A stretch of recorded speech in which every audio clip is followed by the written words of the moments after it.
Muy bien, regresamos a platicar ahora de literatura. ¿Cómo estás, Elias? Bien, pues estoy. Oh, es bastante, ¿eh? Eso es todo, de hecho. Estar. Así es. ¿Tú Cuando cómo estoy estás? muy bien, cuando estudias filosofía es el ser y el estar, las dos cosas al mismo tiempo. Así es. Y el estar en realidad es todo lo que conlleva esta existencia. El ser es una universalidad o una esencia que igual no existe, igual nunca está. Entonces, estar es todo en realidad. Bueno, pues hoy vamos a platicar de la Ilíada de Homero. Ya hablamos de la Odisea, de Ulises, Así es. y su épica Odisea, que se llama la Odisea. Y por eso le llaman Odiseo a Ulises. Y ahora vamos a hablar con una obra previa de Homero. La Odisea es aproximadamente siglo cuarto, siglo quinto. Algunos dicen que el sexto, otros dicen que el séptimo. No, perdón, ¿en qué estoy? No, es el siglo séptimo. Y la Ilíada es considerada el siglo octavo para atrás. Aún pues, leyéndola te das cuenta que hay una... El tema es diferente, el estilo es diferente. Esto ya ahora sí es una épica, no es tanto una epopeya. Acuérdate que la epopeya es cuando viajan. Aquí no, están en un solo lugar, entonces es una épica y es una guerra. Es la narración de la guerra que está sucediendo entre los griegos y los que viven en Ilión, en Troya. Elliot, ¿qué, ¿qué me puedes contar tantito de lo que trata la obra en general? Así rápido. Pues al principio es como de donde surge toda la batalla, la razón por la cual hay batalla. Tengo entendido que hubo un sujeto que va como a un campamento para rescatar a su hija. Y la hija había sido secuestrada. No, no es su hija, es su esposa. ¿Es su esposa? Es su esposa. Sí, leíste la obra. Sí. Acuérdate que es Agamenón, rey más grande de toda Grecia. Ajá. Va a rescatar a Helena, que es su esposa.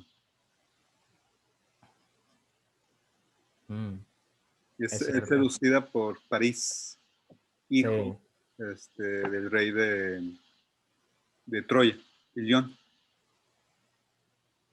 sí, sí es cierto.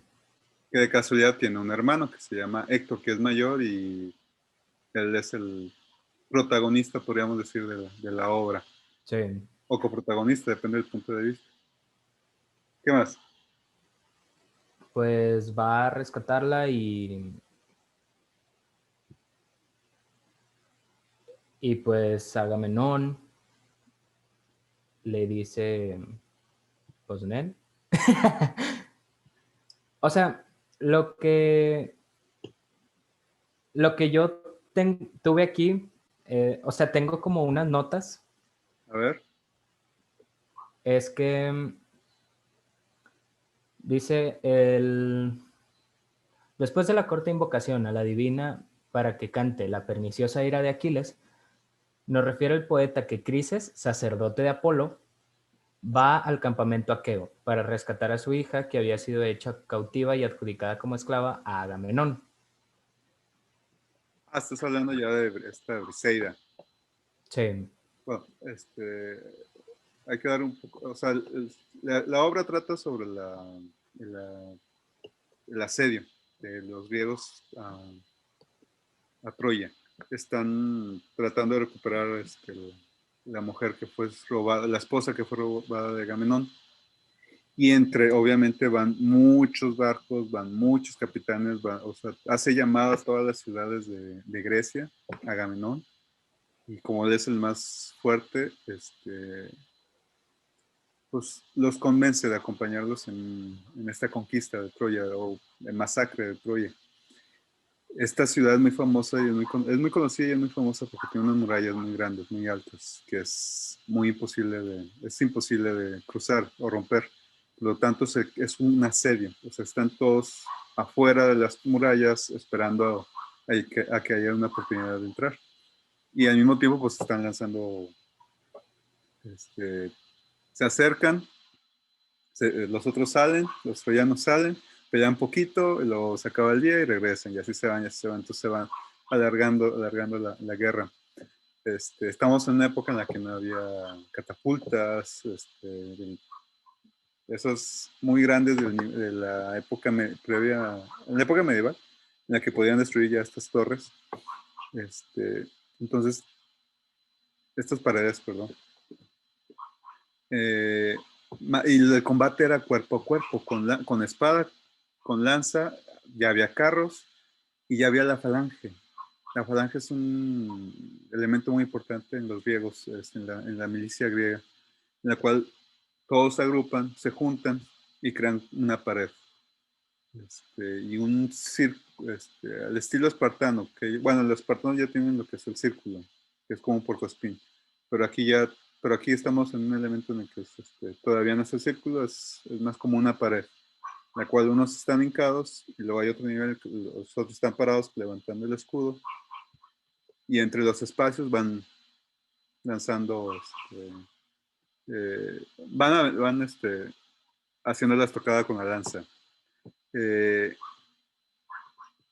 Y ¿cuáles son los protagonistas? Agamenón, Aquiles, por un lado, Atenea, que es la diosa que los está apoyando, y del otro lado está Héctor, esta Hera, y Paris, y el papá de Héctor, que ahorita no me estoy acordando cómo se llama, ahorita me acuerdo. Este, y otra cosa importante, bueno, ¿por qué se está peleando? Están en el asedio, empieza ya la historia que están en el asedio, recuerdan cuál fue la causa, pero empieza luego con un conflicto. ¿Te acuerdas cuál es el conflicto? Es el de Aquiles con Agamenón. O sea, Aquiles es un hijo de un dios, de una diosa, perdón, eh, por lo tanto tiene más capacidad para pelear, es más digno, es más divino, es más virtuoso. Por lo tanto, si lo tienen él combatiendo junto con él, si están combatiendo junto con él, pues no van a perder. Pero deciden no pelear más. Y ese es donde empieza, ese es el conflicto con el que empieza la obra. ¿Te acuerdas cuál es?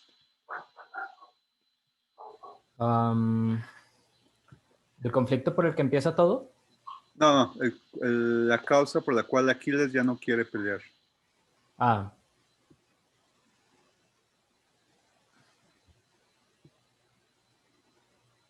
pues ¿No viste la película de Troya? había, había como un botín, ¿no? Sí, entre ellos había una mujer, Sí. una sacerdotisa. Entonces, como que Este, la roban.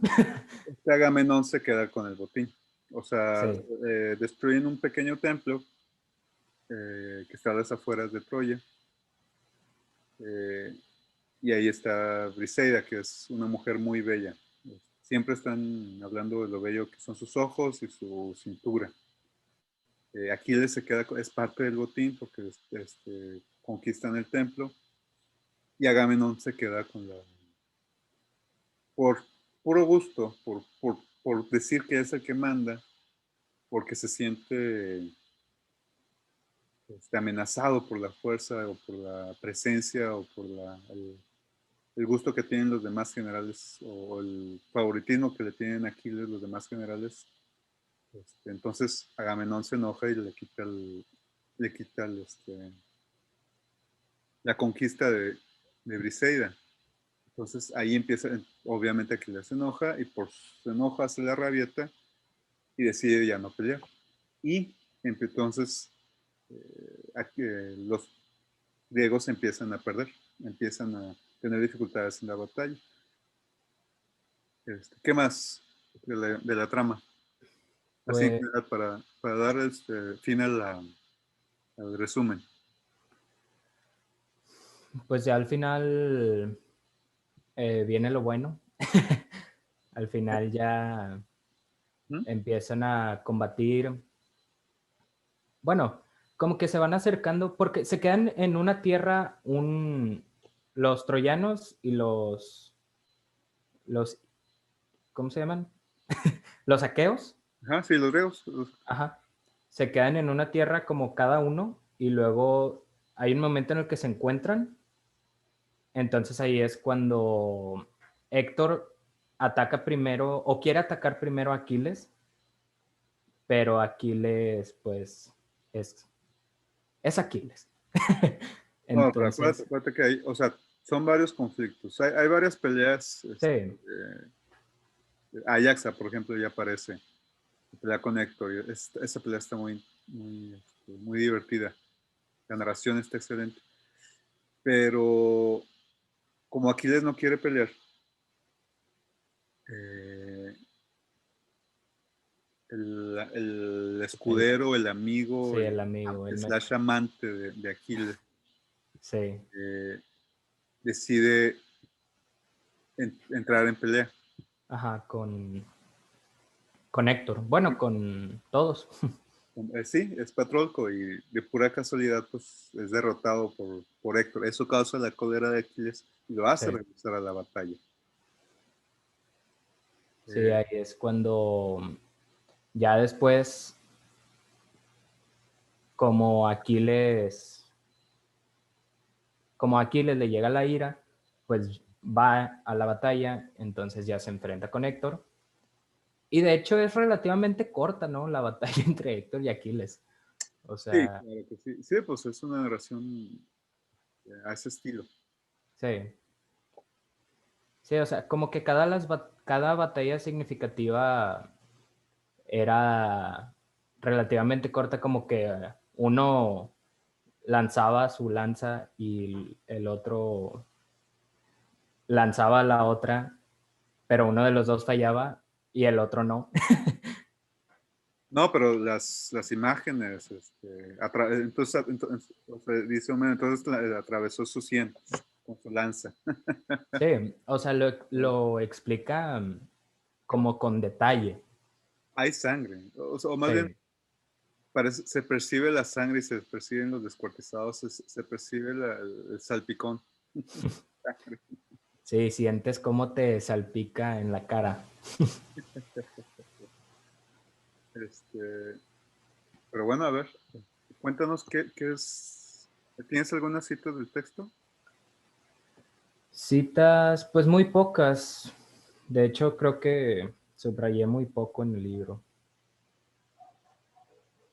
¿Qué te gustaría leer?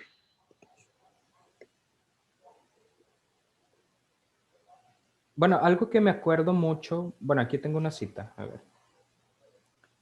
Estoy en el canto 9. Ajá. Dice, mi madre, la diosa Tetis, dice que el hado ha dispuesto que mi vida acabe de una de estas dos maneras. Si me quedo a combatir en torno de la ciudad troyana, no volveré a la patria, pero mi gloria será inmortal. Si regreso, perderé la ínclita fama, pero mi vida será larga, pues la muerte no me sorprenderá tan pronto. ¿Qué opinas de eso? ¿A qué se refiere? Pues como que ya tenía conocimiento de su destino, de lo que le podía pasar si iba a combatir o no en ese momento. Entonces, supongo que esa es otra de las razones, ¿no? Porque por las que decide no ir a combatir. Pues es que acuérdate, los griegos tienen esta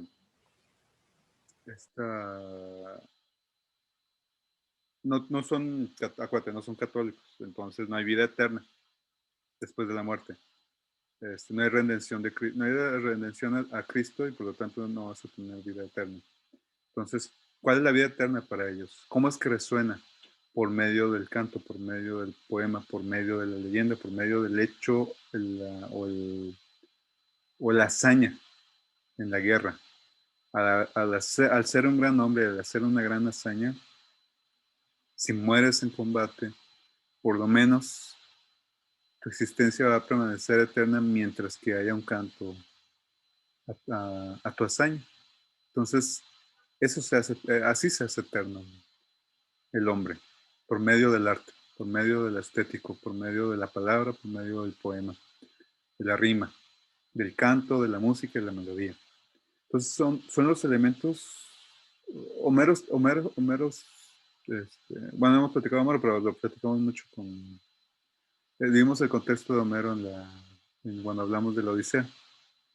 Pero nada más hay que comentar que pues, Homero es este gran poeta que no sabemos nada de él. Y se le considera que escribió estos versos y no están completos, tampoco, y no son muy diferentes a la Odisea, por lo tanto es casi improbable que las haya escrito, pero lo más probable es que sus discípulos sí. Entonces empezó una tradición.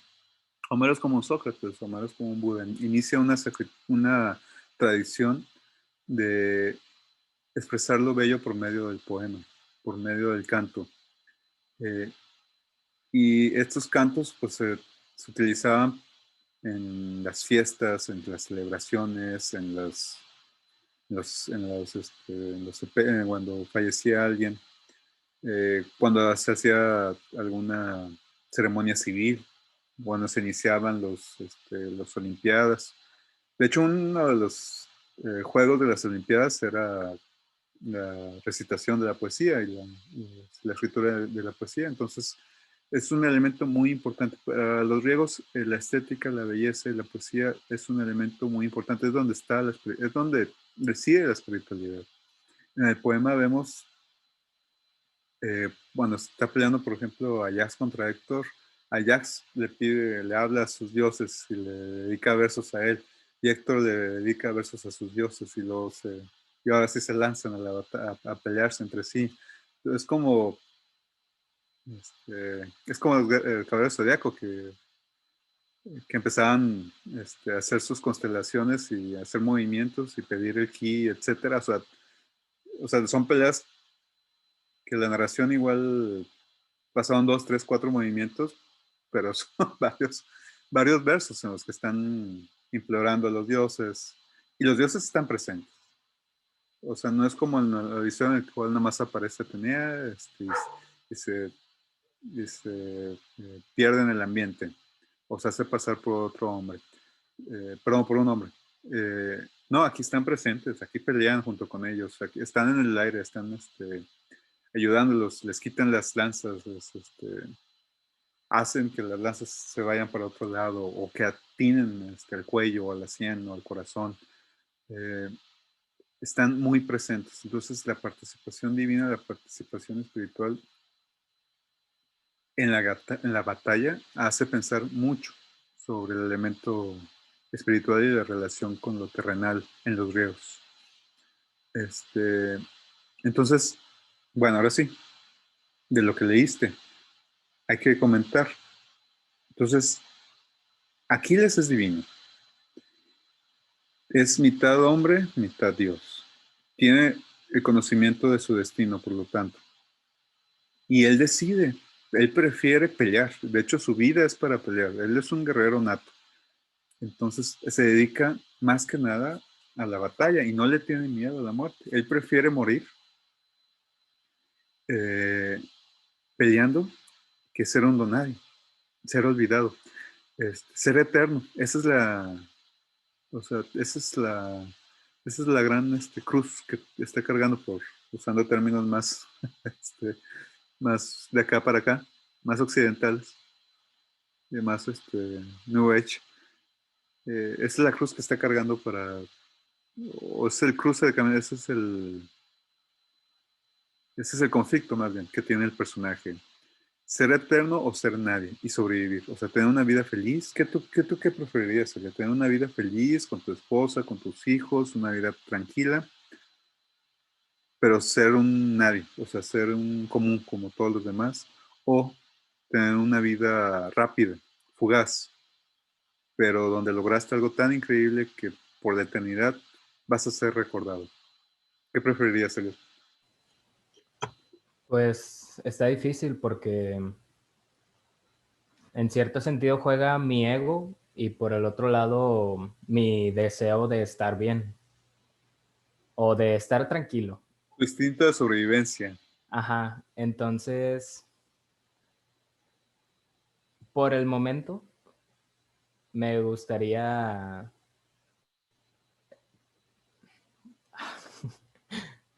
Está Eh, difícil. tú di. Creo que preferiría estar tranquilo y pues ser otro humano más. Este, yo me acordé de George Harrison en estos días. George Harrison decía, eh, quiero vivirlo todo.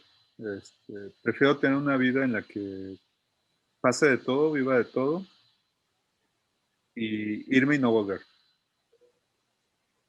A tener varias vidas, reencarnando, reencarnando y vivir tranquilamente una cosa y luego otra. Él preferiría lo opuesto, él preferiría tener una vida bien completa, bien llena, que pasara de todo y luego ya, ahí quedó, ya no regresar a este plano. Voy más por ese lado. Eh, pero bueno, así no son las cosas. O bueno, cada vida es diferente, más bien. Cada espíritu es diferente. Cada proceso de evolución es diferente. Y estamos en un contexto de una cultura violenta, en el que los pueblos están peleando uno contra otro constantemente. Cada 10, 15, 20 años hay batallas, hay peleas o hay guerras, o inclusive en menos tiempo. El, ¿Por qué estoy hablando de 10, 15 o 20 años? Porque es el tiempo que dura un niño en crecer, a ser adulto. Eh, Había estos ciclos. Porque no había gente con quien pelear, o no podían defenderse, o no podían atacar. Entonces tenían que esperar a que su población creciera, de hombres creciera. Cuando mujeres no, ¿por qué no? Porque eran las que tenían que dar a luz, eran las que tenían que procrear y cuidar al niño. Pero más que nada, procrear. Cuando hay una civilización o una cultura o un contexto histórico de una civilización en el que hay cierta comodidad, en el que ya es suficiente la cantidad de soldados, ya sea por sus batallas, ya sea por lo que han ganado, ya sea por lo que han conquistado, ya. Y si no es muy patriarcal, su religión, como es el caso de los espartanos, como es el caso de algunas de las ciudades griegas, ya aparecen las amazonas, ya aparecen las guerreras, como ocurrió en Esparta, en el cual ya tenían la capacidad de que las mujeres, ya tenían esa comodidad, en el cual ya podían las mujeres aparecer en la batalla. Los vikingos también, al ser tan buenos en la batalla, no tenían miedo, tenían miedo de que se iban a acabar. Entonces las mujeres podían ya participar en la batalla. Aparecen esos elementos, ¿eh? Hay que seguir investigando ese tema, eh, porque pues, en un contexto religioso patriarcal como es, los moralistas judíos o el cristianismo o el romano, que no son católicos en sus primeros siglos, pero sí eran muy patriarcales en su, en sus leyes. Por lo tanto, sí, no, aunque tenían esa capacidad, tuvieron esas conquistas, nunca, o no tuvieron la posibilidad de que las mujeres participaran en la guerra. Era muy estricto la milicia y eh, ¿qué más? O bueno, ese era el comentario a ese tema de Aquiles. Este, pero bueno, sigamos. ¿Qué otra cita tienes para nosotros? Pues más que cita, me acuerdo mucho que ya los últimos dos capítulos eran cómo manejaban el tema de la muerte con tanto con Héctor como con, ¿cómo dijimos que se llama? Patroclo. Patrolco. Sí. Bueno, depende de cómo quieras traducir. Pero sí, Eh, Patrolco. y que Patrolco. menciona, bueno, sí, es que en ambas culturas, la troyana y la griega, mencionaban que hacían juegos, algunas actividades después como del funeral, por así decirlo. Sí, son parte de. Y está, está curioso y se me hizo divertido también cuando leí el de Patro, Patroolco o qué. Patro- pa- patro- ya se me fue también. Eh, Patroclo. Patroclo, Patroclo. Es que yo leía, bueno, vamos a decirle Patroclus, es griego. Ok. Patroclus. Y en ese, o sea, en el capítulo en el que mencionan lo que hicieron, el cómo manejaron la muerte de Patroclus, ¿No? me dio risa una parte en la que decían que uno de los que estaban jugando cayó al lodo y todos se rieron de él. Entonces él les dijo como que los dioses los están viendo a todos ustedes de que se están burlando de su compañero o algo así. Pobrecito. No, pero es que los juegos griegos que siguieron celebrando todavía, inclusive después de la desaparición de la, el gran momento que fueron los griegos antes de Cristo, porque los romanos disfrutaban también de eso. Como tuvieron escuelas griegas en sus colonias, en la cual imitaban su educación, los romanos robaron todo a los griegos. Le robaron su religión, le robaron su democracia, entre comillas, o sus leyes, y le robaron obviamente la filosofía y también el gusto por estos juegos.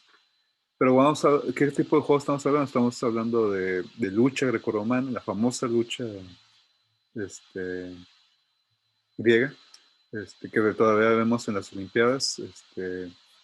Obviamente, tiro con arco, el uso de espada, la lanza, el carro, el carro que está seguido por caballos. Bueno, una cosa es la equitación, una cosa es la carrera a caballo, y la otra era el carro arrastrado por caballos. También había carreras respecto a eso. Eh, entonces, y siguieron utilizando, siguieron apareciendo. En estas escuelas todavía hacían este tipo de actividades. ¿Por qué? Porque era la élite, era una representación de la élite. Era como ahorita los mis reyes andar en un carrazo, usar las camisetas polo o hablar así con la papa en la boca, como a mí me sale de vez en cuando o muy seguido. Es por operación, no porque sea de allá. Este, eh, Andar en un jet, estudiar en esta escuela, esta universidad, en Yale, en Harvard, en Princeton, en Inglaterra, en Europa, en Francia, etcétera. O sea, es lo que todos los ricos hacían. Los príncipes estudiaban en estas escuelas. Estamos hablando del medievo, la Edad Oscura y el medievo, hasta el fin del, hasta las cruzadas, hasta el fin de la Roma oriental. Porque el Imperio Romano, el occidental, cae primero. Constantino trata de arreglar todo lo que puede con la Iglesia Católica, al crear la Iglesia Católica, pero el Imperio Romano oriental sigue y continúa y continúa. Hasta la creación de la catapulta. O bueno, un poquito más adelante, hasta el medievo. Eh, pero bueno, el punto, hasta la caída de Constantinopla, ya me acordé. Pero bueno, el punto es que estas escuelas, estos juegos eran muy variados, era de fuerza y era donde podían utilizar todas sus habilidades físicas, pero también, como ya hemos mencionado, en las más antiguas era el uso de la retórica, el uso de la poesía, ya eso se le fue quitando obviamente. Para los romanos obviamente. fue menos el uso de este tipo de artes y desapareció antes. Eh, entonces, ¿qué más? ¿Qué más iba a decir de esto? Bueno, continuamos por mientras. ¿Qué otra cita tienes? ¿O qué más ibas a comentar de esa cita? Pues O del, algo que mande. o del comentario que tenías, perdón. Pues del comentario era eso, o sea, que me llamó la atención que hacían juegos como carreras o cosas así. Perdón que te interrumpa, es que era algo muy común. O sea, es como ahorita hacer carne asada. O sea, aparte hacían festín, hacían, Sí, sí, también. hacían su res, o Sí, los cerros, o sus cerros se los echaban. y supongo que todo eso era como para honorar la muerte de y para, o sea, como si en cada juego el ganador dijera, pues en honor a, a tal muerto, o sea. Sí, sí, sí. Inclusive, cuando hacían celebraciones por cosecha, por el cambio de estaciones de luna, el nacimiento de alguien, o sea, así como nosotros celebramos el cumpleaños, celebramos la graduación de alguien, es algo muy común. O sea, ellos también tenían sus fiestas, pero sus fiestas cuando eran más sociales. Estamos hablando de ciudades pequeñas, estamos hablando de pueblos grandes, estamos hablando de comunidades muy sociales. Obviamente había fiestas individuales y pues hacían su carnita asada. Pero cuando estamos hablando de una fiesta social, por ejemplo, sería la independencia aquí en México, la revolución, el 20 de noviembre, o ¿qué? El 5 o el 15 de mayo allá en Estados Unidos, no sé por qué lo celebran.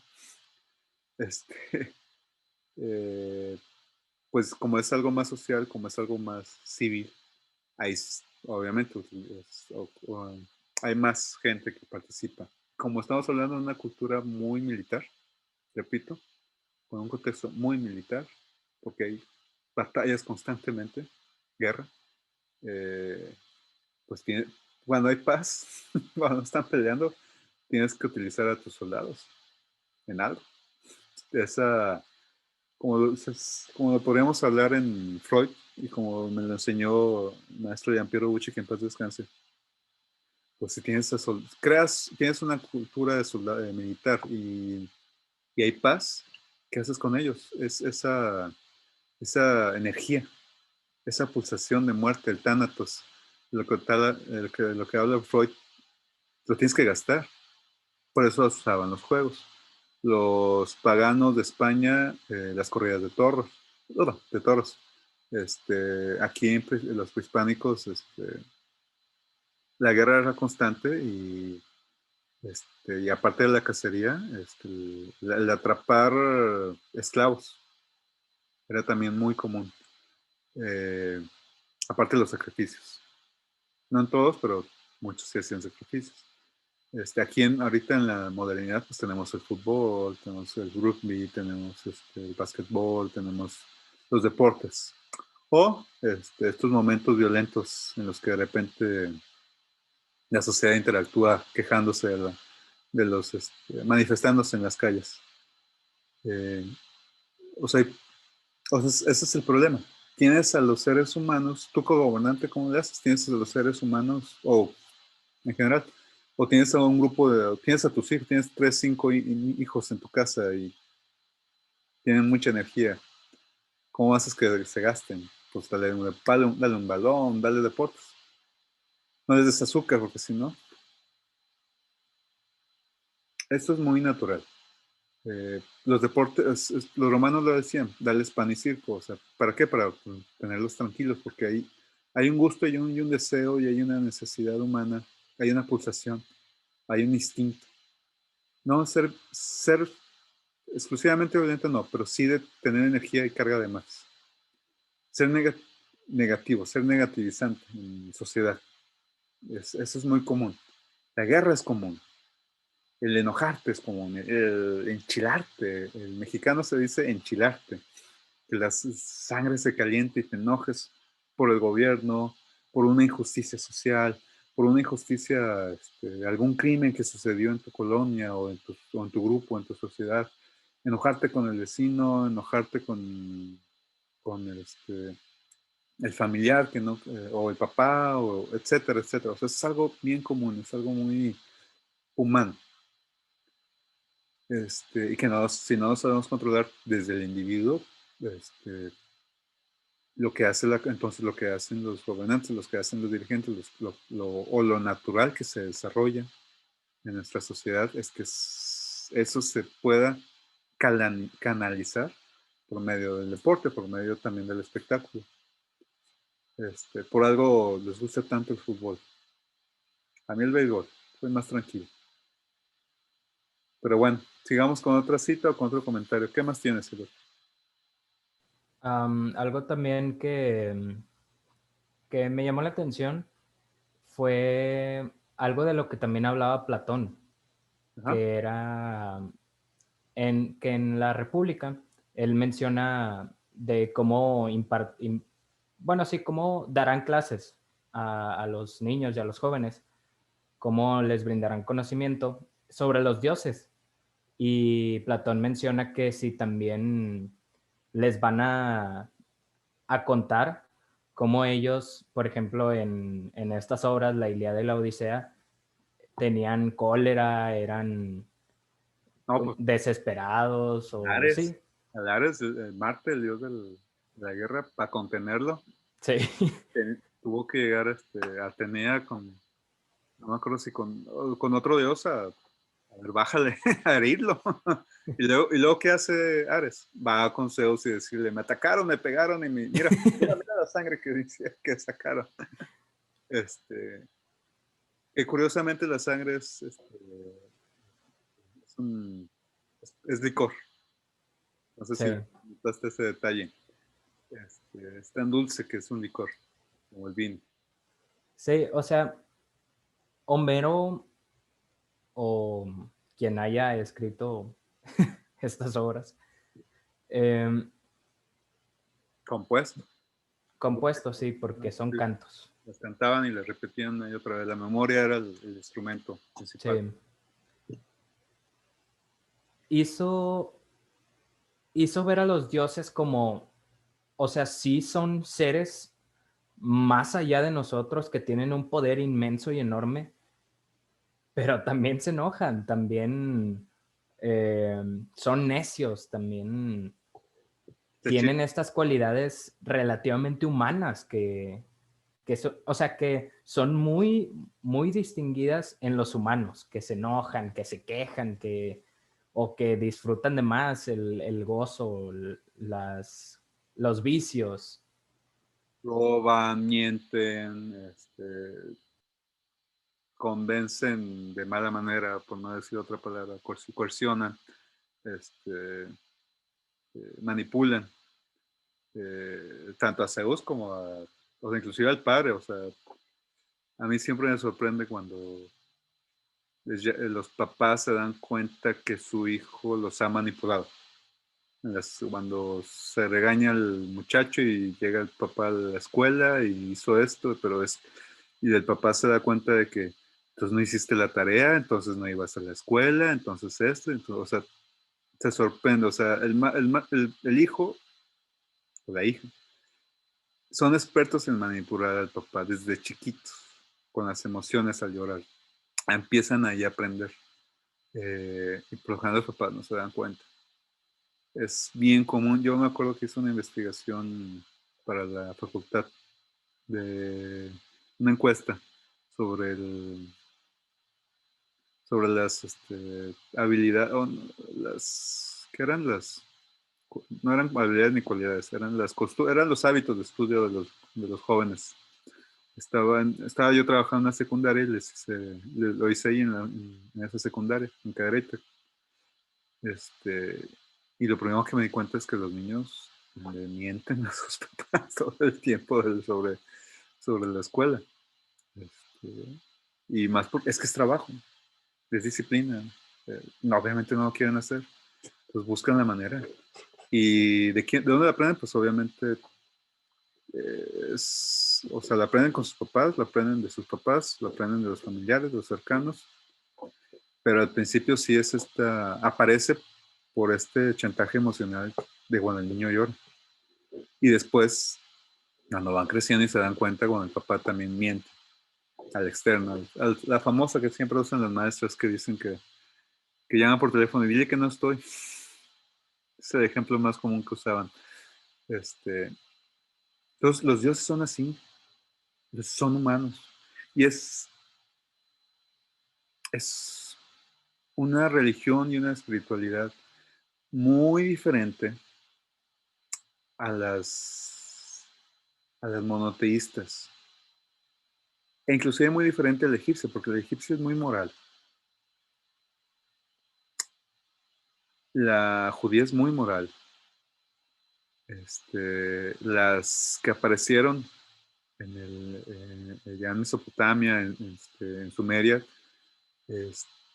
la cuna de las civilizaciones, también eran muy morales. No quiere decir que no haya moralidad en Grecia, pero sí hay mucho cuestionamiento. Por algo la filosofía nace en Grecia. Y uno de los elementos para entender el nacimiento de la filosofía es que sus dioses varían, cambian, mudan, son como la luna, son como la naturaleza, no siempre la misma. No, inclusive cuando las temporadas se repiten, ninguna temporada es igual. La primavera de este año no fue la misma primavera del año pasado, y no va a ser la que sigue. Entonces, este entendimiento de este tipo de naturaleza, porque acuérdate que son elementos de la naturaleza. Apolo es el sol, Zeus es la electricidad, etcétera, etcétera, etcétera. Neptuno es el agua, Gaia es la tierra. Entonces, eh, antropomorfizan la naturaleza, los hacen humanos, eso se refiere a antropomorfizar, pero también les dan este elemento mudable que es propio de la naturaleza y que en nosotros también se reflejan.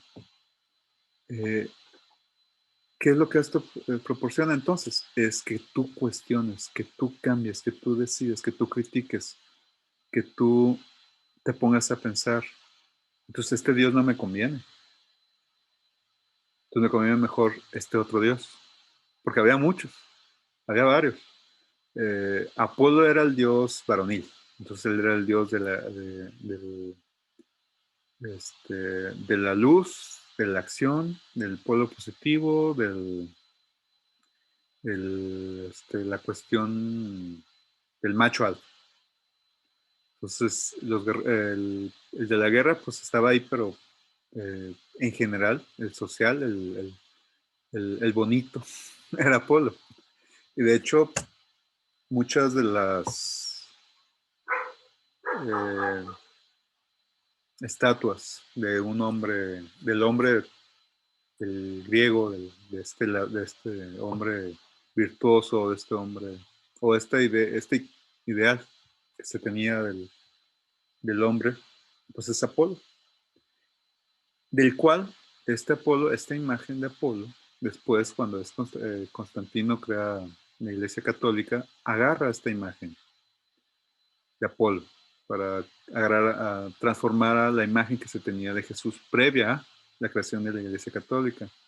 Acuérdate que previo a esto, previo a la creación de la Iglesia Católica, la imagen de Jesús era un bebé, era un niño.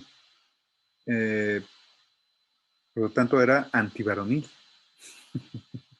Reflejaba más, o más bien, le daba más emoción a una mujer el hecho de que fuera un niño, y creaba este elemento de paternidad en esta imagen, en lugar de tener una imagen idealizada del cuerpo humano, que es Apolo. Entonces, muchos de los elementos que se usaban para Apolo se llevaron al Jesús, el Jesús de Constantino. Porque te repito, al tener una imagen, un símbolo a un bebé, en el hombre, crea este sentimiento de fraternidad y obviamente que es mucho más positivo que que el otro, que ya hablamos de Apolo. Y en las mujeres, pues ese es el elemento de creación, de generación, este, de de amor al hijo y amor a todos los seres. Es obviamente una imagen que se perdió y ojalá que regrese.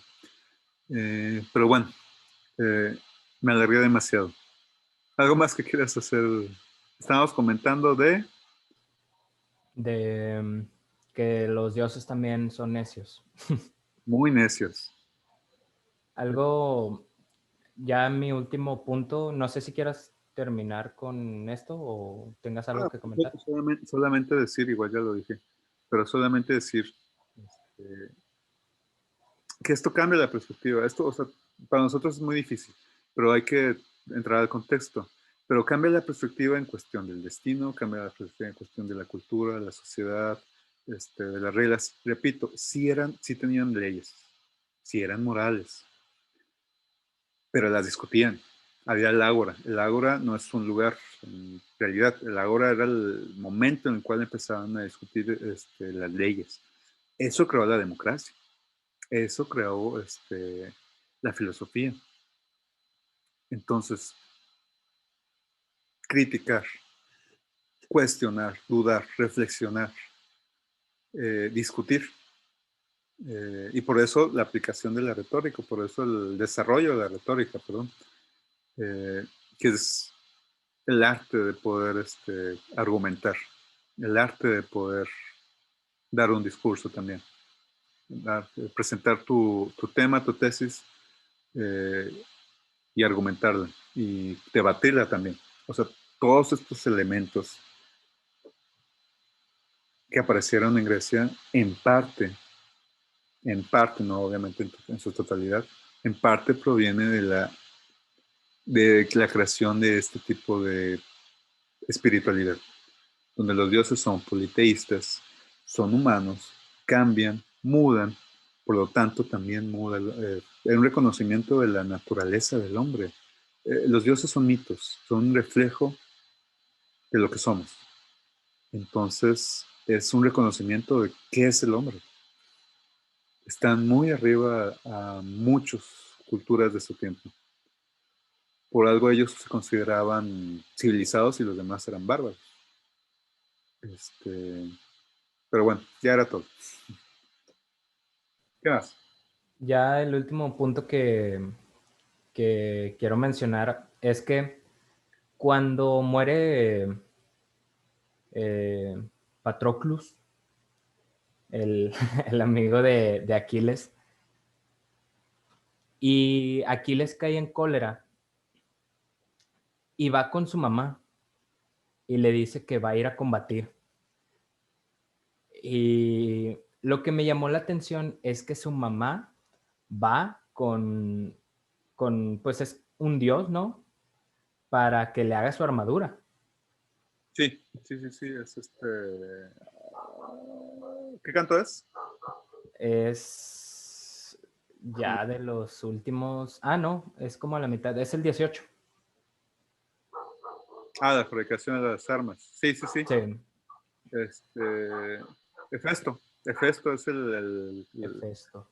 es un nombre, no es el famoso dios de la forja, el fuego y la forja, la metalurgia. Sí, Obviamente tenían que tener, Vulcano para los romanos, obviamente tenían que tener un dios dedicado a crear el bronce y el hierro, a utilizar el bronce. Era feo, sí, estaba lisiado, estaba cojo y a veces lo ponen tuerto, como este Popeye, que le falta un ojo. Este, y a veces lo ponen enano y chaparro o con protuberancias en la cara como si tuviera lepra.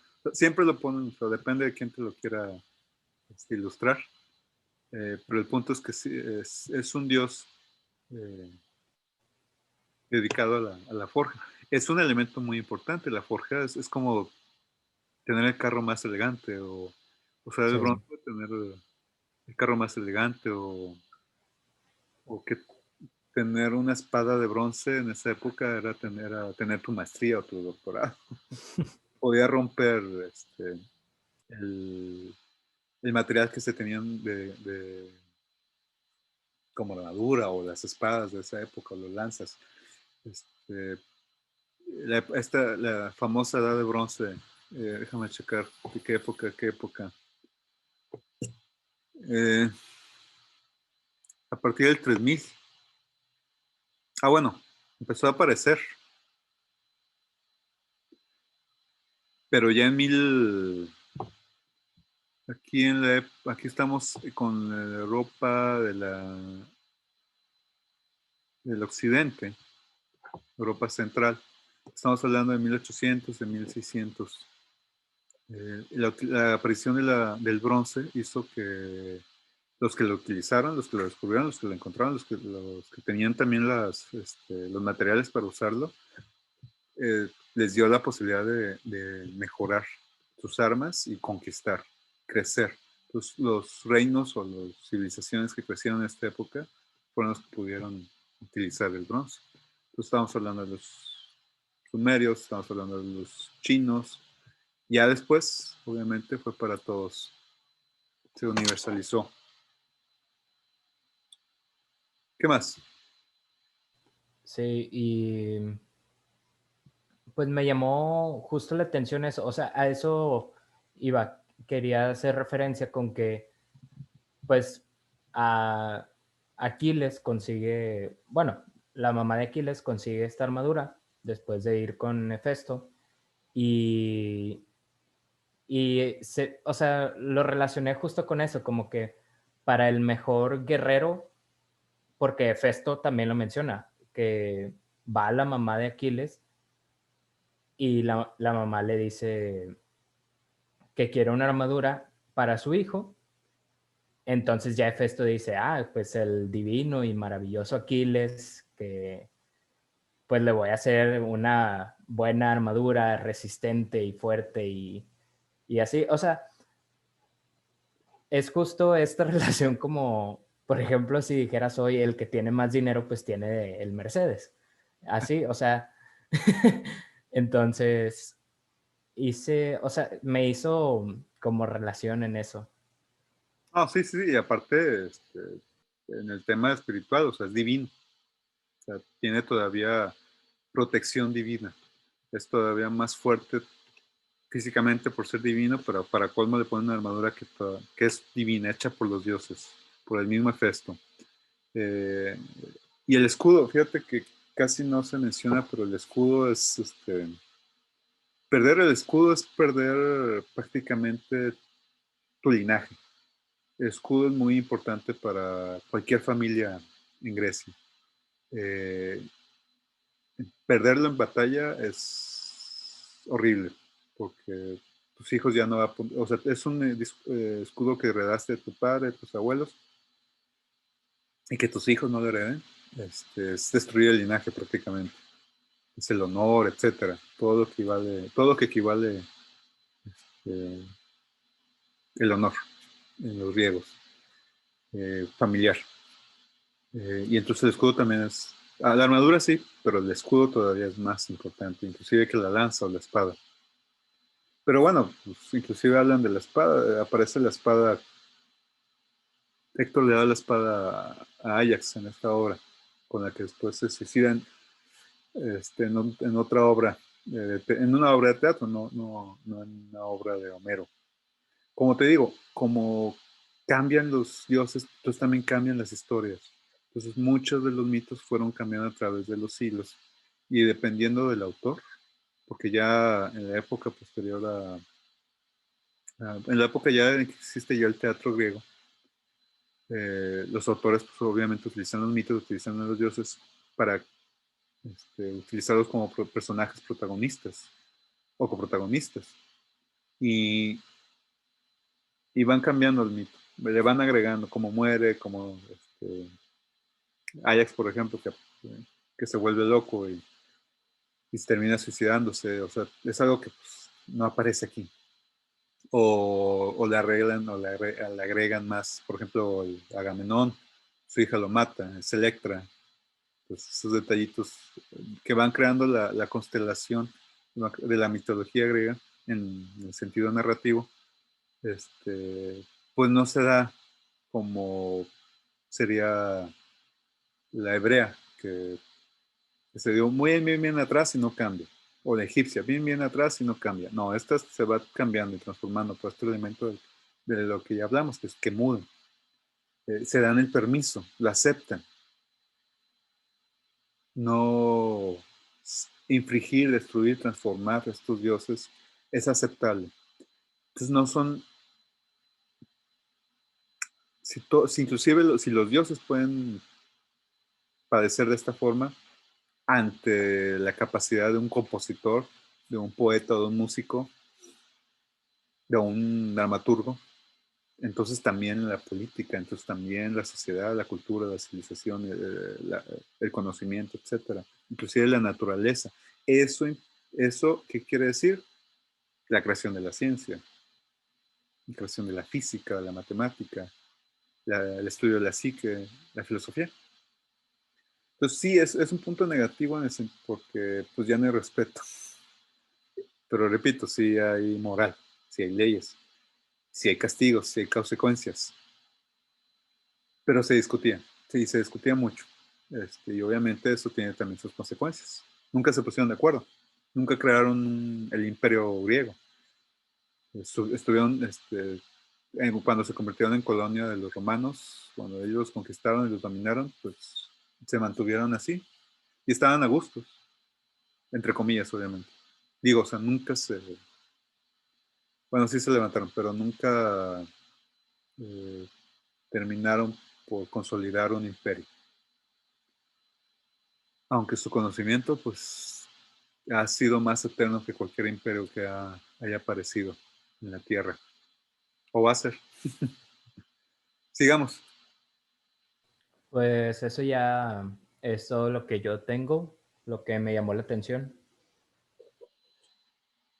Del elemento literario, pues puede ser muy aburrido para algunas personas. Por ejemplo, está aquí cuando está peleándose, cuando está a punto de pelearse Ajax y Héctor. O sea, antes de que se armen, porque están en su caballo, están en su carro, eh, atrás de sus soldados. Y cuando ven que se ven mutuamente, que están el uno del otro lado, pues ahora sí se suben a su carro, se arman, los visten. Su escudero recita o le implora a Dios que lo ayude. Y pues son versos. Obviamente ya tenemos versiones versiones en prosa. Vamos a leer, voy a leer un par de párrafos. Dice, Ajax Telamonio paróse con la rodela al pecho, muy cerca de Héctor y amenazándole dijo, Héctor, ahora sabrás claramente, de sol a solo, cuáles realidades pueden presentar los danaos, aún prescindiendo de Aquiles, que destruye los escuadrones y tiene el ánimo de un león. Por eso se repite mucho como es en versos, era en versos, se repite mucho las horas que le daban a las personas, como cuando decían Briseida de los ojos bellos, o Briseida de la cintura feliz, etcétera, o la aurora de los bellos cabellos, porque como es en verso, pues esa frase ya la tenían bien estructurada, entonces ya lo usaban para, para darle ritmo al poema, al canto. Mas el héroe, enojado con Agamenón, pastor de hombres, está siguiendo hablando de Aquiles, permanece en las corvas naves que atraviesen el Ponto, y somos muchos los capaces de pelear contigo. Pero empieza ya la lucha y el combate, pero todavía no empieza. Respondiendo del gran Héctor, de tremolante casco, Ajax, Telamonio, de jovial linaje, príncipe de hombres, no me tientes, cual si fuera un débil niño o una mujer que no conoce las cosas de la guerra. Versado estoy con los combates y en las matanzas de hombre. Sé mover a diestro y siniestro la seca piel de buey, que llevo para luchar denodadamente.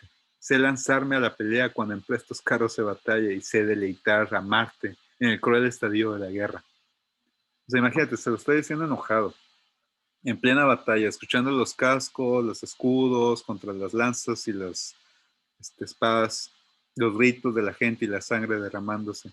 Pero a ti, siendo cual eres, no quiero herirte con alevosía, sino cara a cara, sí conseguirlo puedo. Dijo y blandiendo la enorme lanza arrójala y atravesó el bronce que cubría como octava capa el escudo de Ajax. Formando por 7 boyunos cueros. Formada por 7 boyunos cueros. De innomable punta orado 6 de estos y en el séptimo quedó detenida. O sea, ya Marito le atravesaba el escudo. O sea, típica escena de acción en la que ay, lo recibió muy apenas. Nada más se le ve se ve el escudo casi atravesado, a punto de que le dieran la 100. Ajax, descendiente de Júpiter, tiró a su vez un bote en el escudo liso de la pirámide, y el asta, pasando por la tercera rodela, se hundió en la labrada coraza y rasgó la túnica sobre el lijar. Inclinóse el héroe y evitó la negra muerte. O sea que se agachó, tanto decir para que se agachó. Y arrancado ambos las lenguas lanzas de los escudos acometiéronse como carniceros, leones o puercos monteses cuya fuerza es inmensa. ¿Cómo se lanzan? Pues con extrema furia. El Priámida hirió, o sea, Héctor, con la lanza el centro del escudo de Ajax, y el bronce no pudo romperlo porque la punta se torció. Ajax, arremetiendo, clavó la suya en la rodela de aquel e hizo vacilar al héroe cuando se disponía para el ataque. La punta abrióse camino hacia el cuello de Héctor, y enseguida brotó la negra sangre. Mas no por eso cesó de combatir Héctor, nada más le hirió, de tremolante casco, sino que volviéndose cogió con su robusta mano un pedrejón negro y erizado de puntas que había en el campo y lo tiró. Acertó a dar en el bollón central del gran escudo de Ajax, de 7 bullunas pieles, e hizo resonar el bronce de la rodela. Ajax entonces, tomando una piedra mucho mayor, la despidió haciéndola voltear con una fuerza inmensa. La piedra torció el borde inferior del hectoreo escudo, cual pudiera hacerlo una muela de molino, y chocando con las rodillas de Héctor le tumbó de espaldas, asido a la rodela, pero Apolo enseguida le puso de pie. Siempre estaban participando los dioses. Y ya se hubieran atacado de cerca con las espadas si no hubiesen acudido 2 heraldos, mensajeros de Júpiter y de los hombres, que llegaron respectivamente del campo de los teucros y del de los aqueos, de broncíneas corazas. Taltibio e Ideo, prudentes ambos. Estos interpusieron sus cetros entre los campeones. Ideo, hábil en dar sabios consejos, pronunció estas palabras. No pelees ni combatéis más. Entre ambos ama Júpiter, que amontona las nubes, y ambos sois belicosos. Esto lo sabemos todos, pero la noche comienza ya y será bueno obedecer. Y bueno, y continúa. Este es nada más un pequeño ejemplo. Participan los dioses, narra, da detalles de la ropa, da detalles de la armadura, da detalles de las acciones, y hay mucha acción. Sí, hay muchos cantos a las discusiones, al drama, a los dioses, pero cuando hay batalla y hay sangre. Y bueno, hay que seguir comentando algunos detalles. Por ejemplo, te puedo preguntar, ¿qué opinas de las diferencias entre la Odisea y la Ilíada? La Ilíada siendo más antigua que la Odisea. Pues, por ejemplo, la forma de narrar es similar, pero siento que como quiera, o sea, como quiera tiene algunas diferencias. También, pues está curioso como la primera es una épica, o sea, es una batalla constante y en cada capítulo matan a alguien. Eso es muy padre. A todo aquel que quiera que le gusten las películas de que maten a alguien, pues, ya es un libro para ellos. Sí. Pero también, Y, dime. y pues la Odisea es una epopeya, es justamente eso, o sea, es una aventura, No, es, dice. sí, una Odisea es pura, puro viaje, conocer cómo...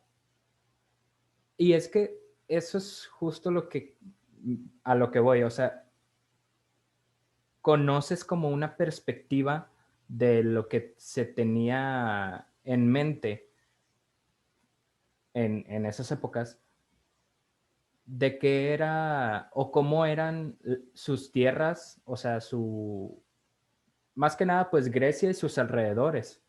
Y también sus hábitos y sus honores, sus virtudes, su moral, Sí, sus costumbres. Por ejemplo, cuando hacen la funeraria para Patroclo y, por ejemplo, ¿cuál es el conflicto al final? El conflicto al final es que Priamo, que es el papá de Héctor, el rey de los troyanos o el rey de Ilión, que es donde ocurre la batalla. Ilión y Iliada, de ahí viene. Que por cierto sí existió. Ya históricamente los arqueólogos ya la encontraron. Está donde siempre creímos que iba a estar. Allá en el norte de Turquía, allá en Turquía, en la costa. Que Priamo iba a no poder hacer la sepultura correcta a Héctor, porque Aquiles, al estar tan enojado por haber perdido a Patroclo a las manos o ante la lanza de este Héctor, pues ni siquiera se robó el cadáver y no quería regresarlo y quería más que nada que siempre estuviera perdido en el limbo, que siempre estuviera perdido en el Hades. Eh, pero inclusive los dioses le suplican y le piden a Aquiles que calme su cólera y que le regrese el cuerpo a Priamo, que es con lo que termina la obra. No termina con el famoso caballo de Troya, que supuestamente Ulises, el protagonista de la Odisea, realiza o que se le ocurre. No termina de esa forma, termina con Priamo por fin ya celebrando este, las ceremonias a Héctor. O bueno, se lleva ya el cadáver. Ese es otro elemento. La historia es muy diferente de la Odisea, porque no es una batalla, pero los protagonistas o el conflicto. El conflicto es el honor de Agamenón y después es el honor de Aquiles porque le quitan a Briseida y luego es el honor de Priamo. O bueno, el honor de Héctor de defender a su ciudad, a su reino, a su pueblo, es un hombre común y corriente, el gran hombre, el mejor de todos, ante un semidios. Ese es el gran clímax. Pero después el honor de su cuerpo, el honor de su espíritu, de que si su papá no va a poder hacer la sepultura correcta, o bueno, sepultura lo quemaban, hacer la ceremonia correcta a Héctor, a su hijo, para que pueda descansar correctamente en el Hades. Acuérdate que el Hades es el mundo subterráneo, pero no es infierno, puede ser paradisíaco como infernal, depende de cómo has sido enterrado, o perdón, cómo ha sido tu ceremonia fúnebre. Entonces, esos son los conflictos, lo que te hacen, eh, lo que hay que cuestionar, lo que hay que pensar, es entonces cómo es que estos conflictos eh, definen la moralidad de la época, del contexto y obviamente del autor. Eso hay que pensar. Digo, esos son los elementos que hay que tener en cuenta. Eh, Otro elemento es los protagonistas. ¿Qué tan diferente, pregúntale, qué tan diferente es Odiseo a Héctor y Aquiles? El Odiseo de Pues la Odisea. Por aquí sí, también aparece Ulises. sí. Cambio siempre el nombre, pero es el mismo, Odiseo de Ulises. Aparece, pero obviamente no es el protagonista, es Héctor y Aquiles.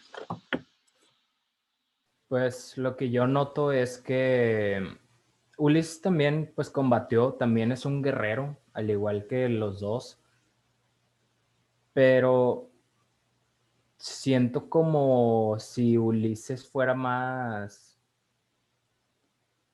no sé cómo describirlo, o sea, como más tranquilo, no sé, Bueno, siempre es como, aguante que, perdón, representa la prudencia, representa la sabiduría. Entonces es un hombre que siempre va a recurrir a los elementos de la razón. algo que no sé todavía, bueno, no lo capté, es si Aquiles es más grande que Ulises en edad o no. Ah, tampoco hay que yo recuerdo tampoco aparece ese elemento. Es Eh, que ¿Ah? ya en la Odisea, pues ya dicen que Ulises es prácticamente un viejito, o sea, ya es una persona adulta grande.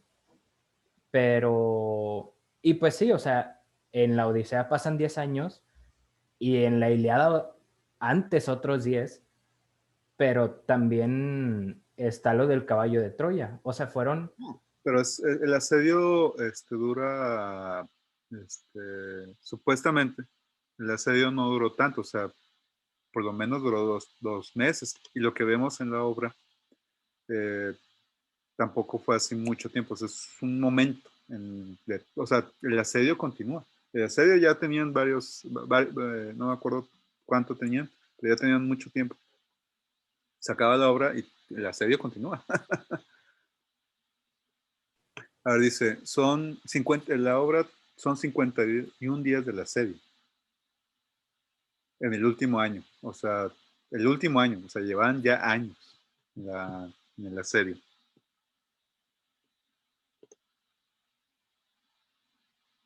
¿Qué más? Digo, las pues, diferencias. pues de Ah, diferencias bueno, perdón, entre, me preguntaste sobre la edad. Este es un elemento interesante porque no está especificado en la Ilíada. En la Odisea sí es el tiempo, la edad de los personajes sí es un elemento importante en la historia.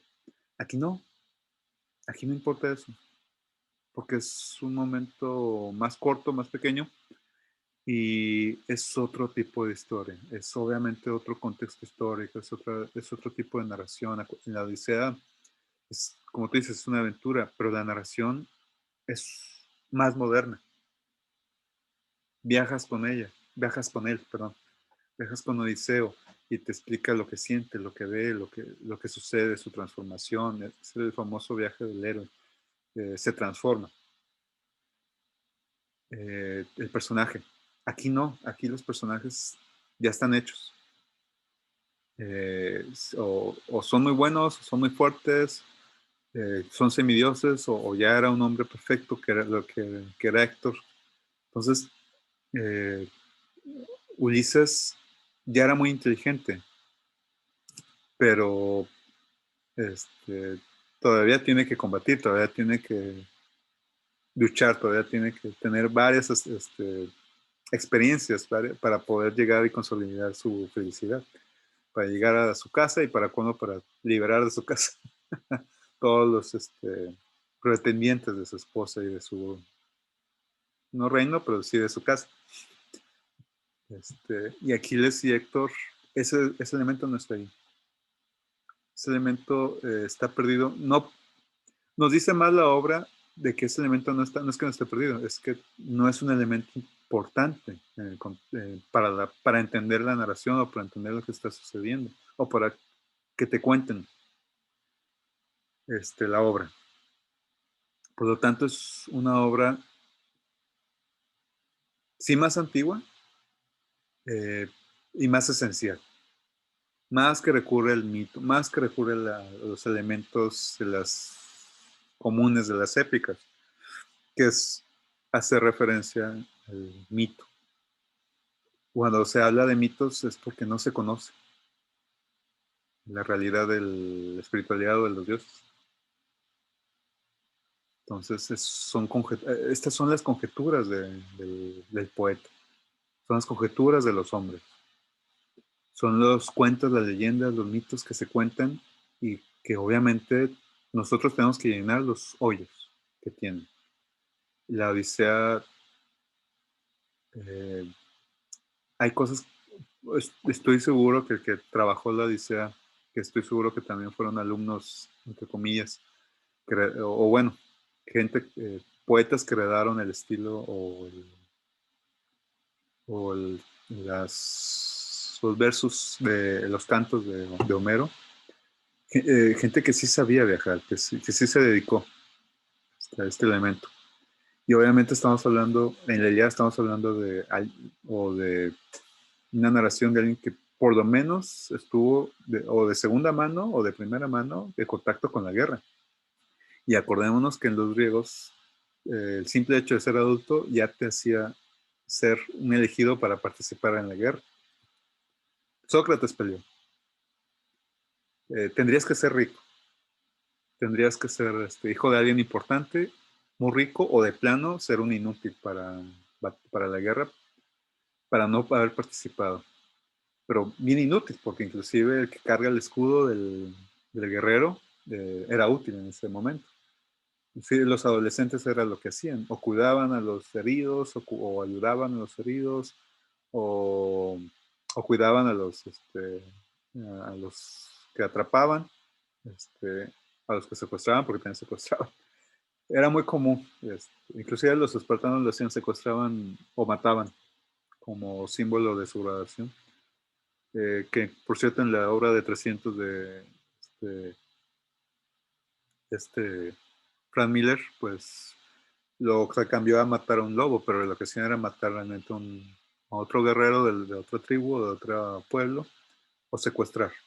Entonces el secuestro de las mujeres también era un elemento común, que es el conflicto original de la guerra de Troya, que es, que Paris secuestra a la esposa, a la reina de Agamenón. Y, y también hay que diferenciar lo que es Paris y lo que es Héctor. Paris, guapo, seductor, malísimo para la guerra y para diferenciar entre lo bueno y lo malo, pues es una moral ambigua. Y Héctor todo lo opuesto, muy bueno es un ser virtuoso, parece ser que es un reflejo de Apolo, en cuestión de guerra, y es un buen padre, es un buen esposo, es un buen hijo, es un buen dirigente, es un buen príncipe, es virtuoso, ¿no? Su moral es alta. Entonces, es una tragedia que muera al final. Spoilers. Entonces, esos elementos de diferencia hay que sacar, hay que denotar, hay que comentar. Entonces, ahora, o sea, las diferencias de los protagonistas. Aquiles, Héctor y el Odiseo en la Odisea. ¿Cuál crees que sean las diferencias más, aparte de eso que ya comentamos, los detalles, cuál sería lo más a destacar entre las diferencias de Odiseo, por lo menos, con los protagonistas de la Ilíada? Pues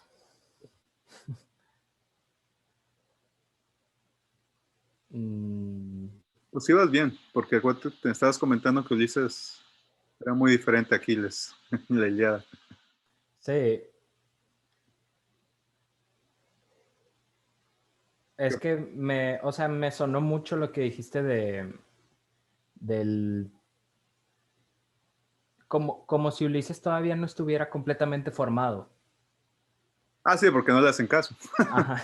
Todavía. Sí, o sea, Ulises es como un guerrero más en la Ilíada. Es un líder, o sea, tiene su ejército pequeño, pero no es el gran rey.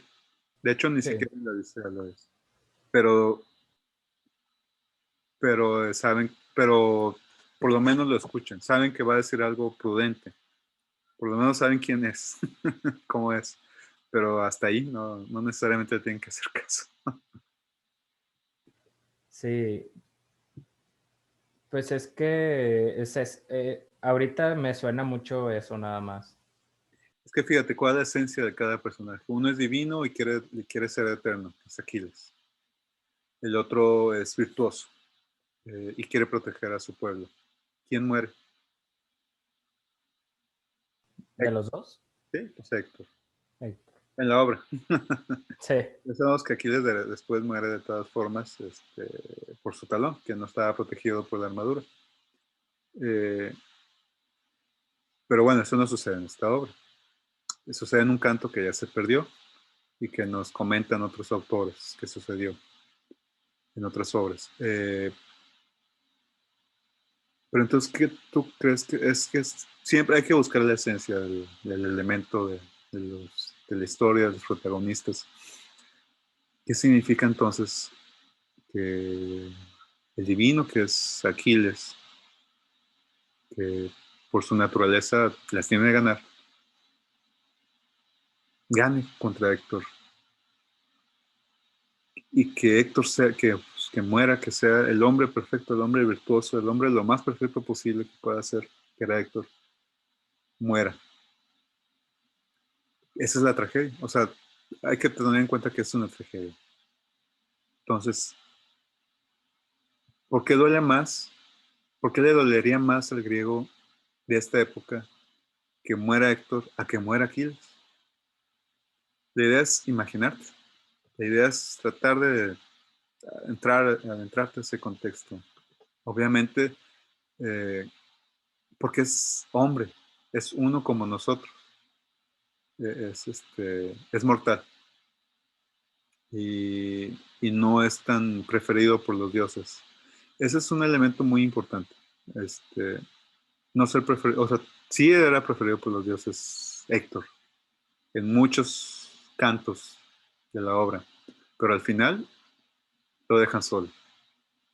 Y era Atenea, ¿verdad? Atenea ayuda a Aquiles, este, y le ponen esa piedra con la cual se cae y se tropieza Héctor. Este, o sea, imagínate que estás escribiendo tú la obra. Tú quieres hacer que la gente sienta algo.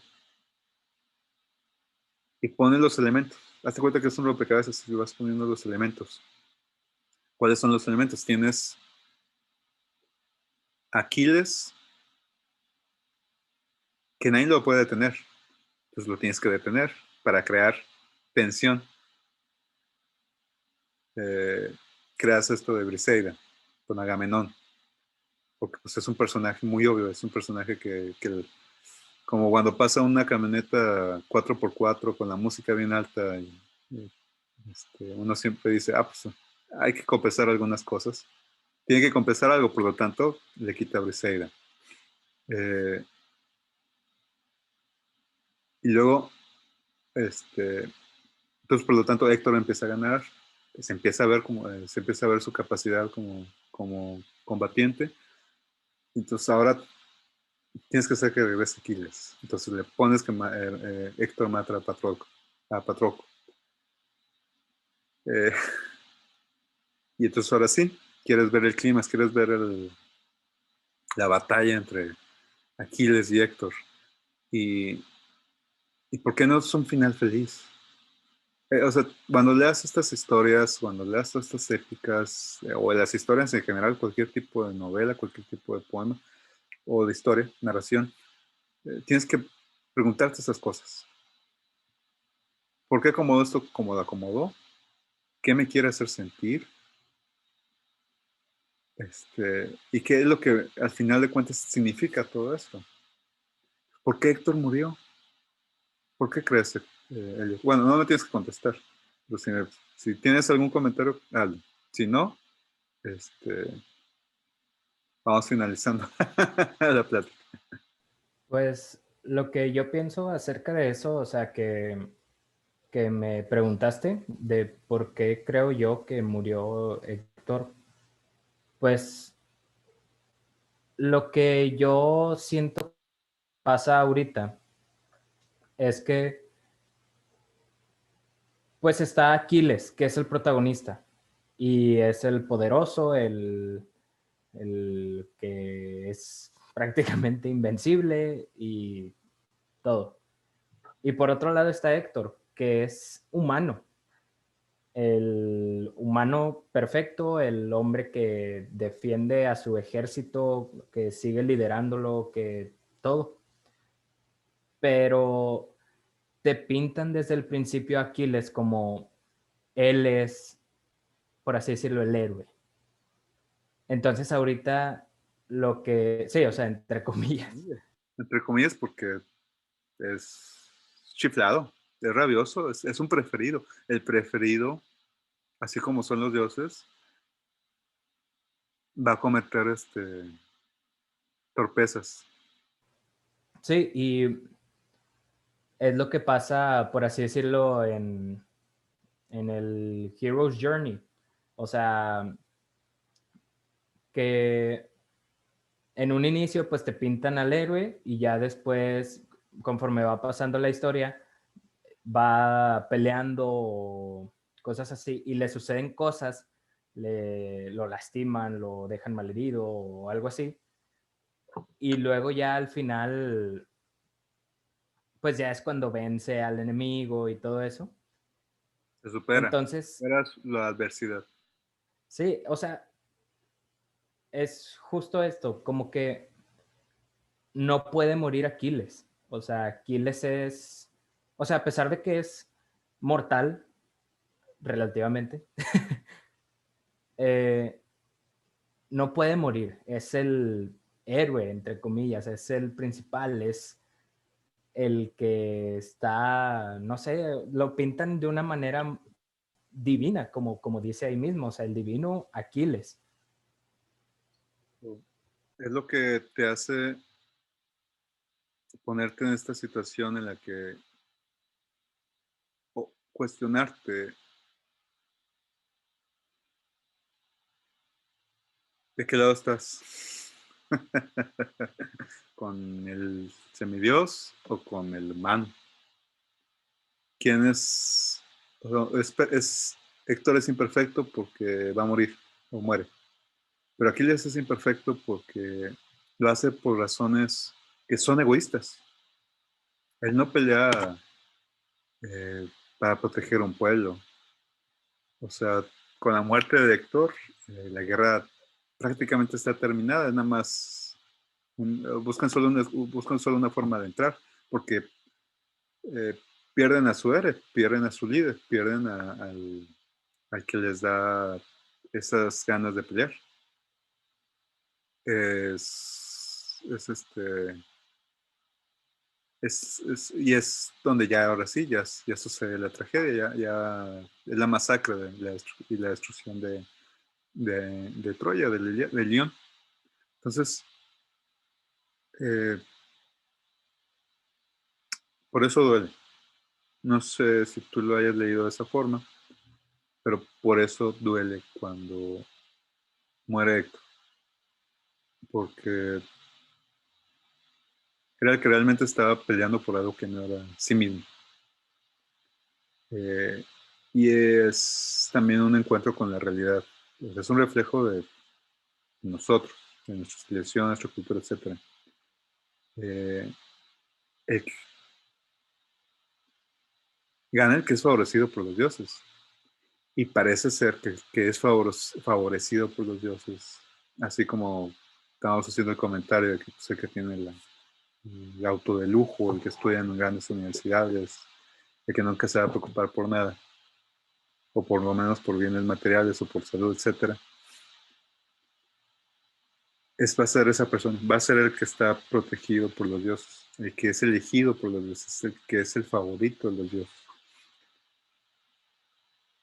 Entonces, ¿cómo tú te enfrentas a ese contexto, a esa situación, a esa realidad en que no existe una justicia? O la justicia que existe es que hay unos favoritos y hay otros que no. esta obra ya nos está presentando este contexto, esta sociedad, esta cultura, esta moral, esta espiritualidad y esta dignidad en la que no existe una justicia equitativa, inclusive arriba, por lo menos en este contexto griego. Entonces, ¿cómo lo hacemos? ¿Cómo nos salvamos? ¿Cómo enfrentamos esta tragedia? Eh, no podría decir a ciencia cierta cómo es que los griegos la enfrentaron, pero crearon la filosofía, se especializaban en la matemática, en la astronomía, en la ciencia sí, pero también en la poesía, en la belleza, en el canto, en la lucha grecorromana, etcétera, etcétera, etcétera. Crearon la democracia. Una democracia no moderna, una democracia no representativa, pero crearon una democracia. Y estaban dispuestos, estaba abierto el debate, estaba abierta la discusión, existía el ágora. Era una cultura muy fluida, era una cultura que el agua pues, es un símbolo perfecto para representar su cultura. Era una cultura que se podía moldar. Y cuando fue sitiada y cuando fue controlada y cuando se convierte en un brazo más de Roma, pues también se adaptan. Fue una cultura muy adaptable y que aprendía fácilmente de otras cosas, de los egipcios, de Mesopotamia, etcétera. De los bárbaros, estoy seguro que inclusive aprendieron algo de ellos. Digo, de Mesopotamia, de Sumeria viene el bronce. De, de la lucha constante con los bárbaros del norte, pues la capacidad de poder defenderse. La famosa falange griega. Bueno, no era la falange, igual me equivoqué.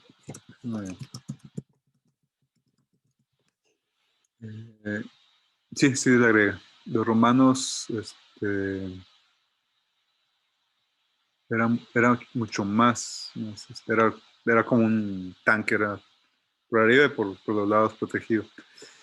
Eh, pero bueno, es que esa es la cuestión. Para mí, esa es la cuestión de Liliana. Este elemento de justicia y enfrentar el destino con el elemento caótico que son los dioses. Para mí eso es la Ilíada. Entonces no está abierto el debate, porque todavía es una obra muy lejana, todavía es una obra muy fuerte, muy concreta, muy bien realizada, pero es una obra todavía muy lejana. Inclusive para los griegos que con nosotros leemos, como es Platón y Aristóteles, son 500 años o más de diferencia. Entonces es un contexto histórico muy, muy diferente también para ellos. Nosotros lo leemos a través de sus ojos, de su contexto, y también es muy diferente, es muy lejano. Bueno, Elliot, se me está sonando el teléfono acá. No hay problema, le pongo aquí de mute. ¿Algo que quieras comentar, Elliot? Pues, bueno, algo que supongo que hay que comentar es que los dos leímos la de Porrúa, la versión de Porrúa. Mira, varía la portada. La mía es una edición del 2000, 2003, 2001, 2003. ¿La tuya? La mía, no, pues dice primera edición Barcelona en 1908, primera edición de la editorial Porrúa del 59, pero esta la hicieron en el 2019. Súper nueva, ¿eh? Y pues el prólogo y la traducción pues fue de Alfonso Reyes. El gran Alfonso Reyes, del cual hablaremos próximamente. Así es, de quien pues también hay obras filosóficas que él tradujo junto con su círculo de... El Ateneo. Sí. Y pues la Ilíada, el mismo Alfonso Reyes lo dice y ya lo comentamos aquí al principio, sientes como la sangre te salpica en la cara. Sí, es un libro que detalla mucho y está muy bueno. Me gustó más que La Odisea. Digo, La Odisea también es un muy buen libro, es una buena... eh, se me fue la palabra. Una buena... ¿Obra? Sí. Y pues la Ilíada, a mí me gusta mucho la épica en general, o sea, las batallas, el, el ver a personas o héroes desangrándose o peleando por sus tierras o algo similar. Y pues es una buena obra, la verdad, sí, es muy recomendable, además de que, pues como pues vieron hoy o escucharon hoy, pues también tiene un trasfondo medio filosófico que pues está bueno analizar. Les recomiendo mucho, si la tienen a la mano, que busquen ya casi al final. O si la leen, que disfruten mucho el diálogo que se tiene Aquiles y Héctor, de cómo se hablan, de lo que se dicen. Digo, uno sabe que está ante una muerte inevitable, que es Héctor, y el otro está enojadísimo porque le mataron a su amigo amante, slash amante. Este, y lo digo slash amante porque, pues, para nosotros es un elemento, que somos occidentales y católicos, pues sí, nos hace como, ¿cómo es que es? Pero para ellos era normal, así es que no les afectaba. Y ya en estos tiempos del 2020, este, como que eso ya, nada más a los mayores de 40 años les afecta mucho, o 50 años les afecta mucho que existe la homosexualidad. Ya para los demás, los jóvenes, a los de, 10 los de 30 para abajo se les hace muy, muy natural. La sexualidad y todo, la homosexualidad es algo ya que no es tema para poder para presionarse, es un tema natural. Este, que ya ni se debería discutir de esa forma. Este, digo, el amor es amor. Y de Liliada, nada más para comentar, ya para terminar, si no fuera por Liliada, mucho, mucho, mucho de lo que es Grecia, o sea, la filosofía, o sea, la ciencia, o sea, la cultura occidental, y lo que somos, no existiría. Entonces, Homero es es una obra, es un personaje muy importante de nuestra cultura. Entonces, sí, sí, sí deberían leerlo. Yo diría que de los 5 libros que debes de tener en tu casa y haberlos leído o tenerlos a la mano para ir a ellos de vez en cuando, es la Ilíada, la Odisea, y el tercer libro es, obviamente, los diálogos de Platón. El cuarto libro sería la Metafísica de Aristóteles. Eh, y si queremos vernos muy universales, pues metemos la Biblia, el Antiguo y el Viejo Testamento. Eh, y a partir de ahí ya las obras medievales y después las humanistas, y luego las del Renacimiento. Pero bueno, en tu librero debe estar la Ilíada, la Odisea, al lado de la Biblia.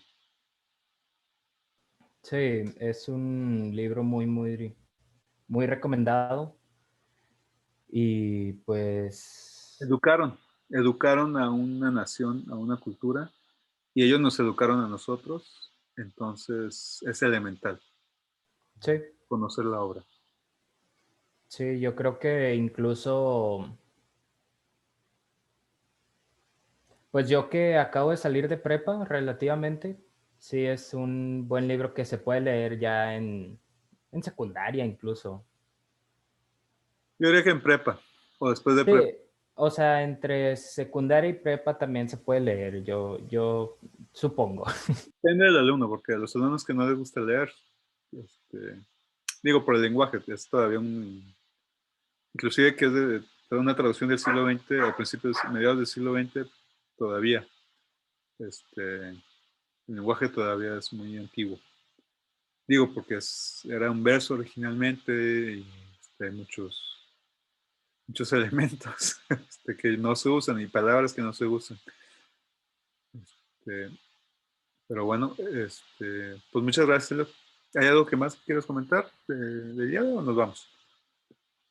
Pues no, nada más, ahorita justo me acordé que justo antes de morir, Héctor dice unas palabras que sí te las sientes en el corazón. Pero Me encanta cuando se dicen perro, maldito perro, te salvaste. sí. Siempre uso mucho esa frase. Muere perro. Sí, entonces, pues nada, pues muchas gracias a ti y pues muy buena elección. ¿Cómo que leíste de ley? Qué bueno que te gustó. Pero bueno, Un gusto, pues fue un placer, Elliot. Muchas gracias. Gracias a los que igualmente. hayan escuchado y a los que no, pues también. Un Sí. beso, un abrazo, etcétera. Buenos Nos días, buenas vemos. tardes, buenas noches. Así es. Bueno, Elliot, fue un placer. Igualmente. Ahí nos estamos viendo. Hasta la próxima. Bye. Bye.